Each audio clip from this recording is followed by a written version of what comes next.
नमस्ते दोस्तों, आप सबका स्वागत है हमारे चैनल पे। आज हम बात करने वाले हैं कि स्टैंड अप इंडिया में कौन-कौन से डॉक्यूमेंट्स की जरूरत पड़ती है। नमस्ते दोस्तों, धन्यवाद वैष्णवी। तो चलिए बिना देर किए शुरू करते हैं और मैं आपको बताता हूँ कि बिजनेस लोन के लिए कौन कौन से दस्तावेज जरूरी होते हैं। सबसे पहले तो पहचान पत्र की बात करते हैं, जैसे कि voter ID, passport, driving licence, PAN card या मौजूदा बैंक से आपके सिग्नेचर का सत्यापन। सही कह रही हूँ ना? बिल्कुल सही। ये दस्तावेज आपकी पहचान को सत्यापित करने के लिए होते हैं। साथ ही निवास प्रमाण पत्र भी जरूरी है। इसमें हालिया टेलीफोन या बिजली के बिल, प्रॉपर्टी टैक्स रसीद या फिर पासपोर्ट और वोटर आई कार्ड निवास प्रमाण पत्र के रूप में मान्य होते हैं। अगर बिजनेस का पता अलग है तो उसका प्रमाण भी देना होगा। सही कह रही हूँ ना मैं? जी हाँ, बिजनेस एड्रेस का प्रमाण भी जरूरी है। इसके साथ ही आवेदक को ये प्रमाण भी देना होगा कि उनका किसी भी बैंक या वित्तीय संस्था के साथ कोई डिफॉल्ट रिकॉर्ड नहीं है। और अगर बिजनेस पार्टनरशिप में है या कंपनी फर्म में है तो उसके भी कुछ डॉक्यूमेंट्स चाहिए होंगे। बिल्कुल, पार्टनरशिप फर्म के लिए पार्टनरशिप डीड, कंपनी के लिए मेमोरेंडम और आर्टिकल ऑफ एसोसिएशन की जरूरत होती है। और अगर प्रमोटर और गारंटर अलग हैं तो उनका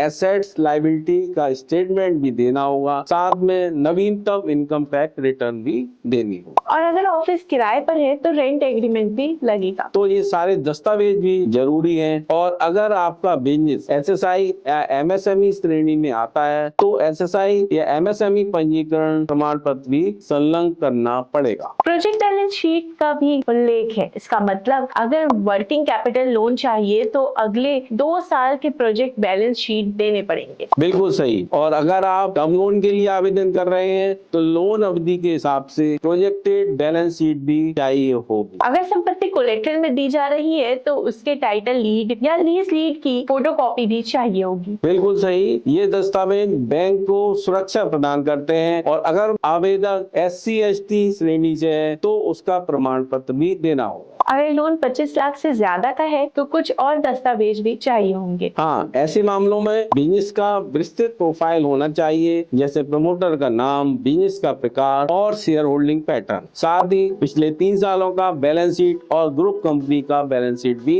जरूरी है। अगर टर्म फंडिंग के लिए लोन चाहिए तो प्रोजेक्ट रिपोर्ट भी देनी होगी। बिल्कुल, प्रोजेक्ट रिपोर्ट में मशीन का विवरण, सप्लायर का नाम, कीमत और वित्तीय अनुमान जैसे प्रॉफिट लॉस बैलेंस भी शामिल होने चाहिए। साथ ही लेबर और स्टाफ का विवरण, मैन्युफैक्चरिंग प्रोसेस और प्रमुख कॉम्पिटिटर का विश्लेषण भी दिया होना चाहिए। वहाँ काफी सारे दस्तावेज चाहिए होंगे, लेकिन ये सारे डॉक्यूमेंट्स लोन आवेदन को मजबूत बनाते हैं। बिल्कुल सही कहा आपने वैष्णवी। अगर ये सारे डॉक्यूमेंट पूरे होते हैं तो लोन स्वीकृत होने की संभावना भी काफी बढ़ जाती है। तो दोस्तों, ये थी हमारी आज की वीडियो। अगर आपको ये जानकारी इन्फॉर्मेटिव लगी होगी तो लाइक और सब्सक्राइब जरूर कीजिए। अगर आपके कोई सवाल हो तो कमेंट सेक्शन में लिखना ना भूलें। धन्यवाद दोस्तों, मिलेंगे अगले जानकारी के साथ। तब तक के लिए अलविदा और अपना ख्याल रखें।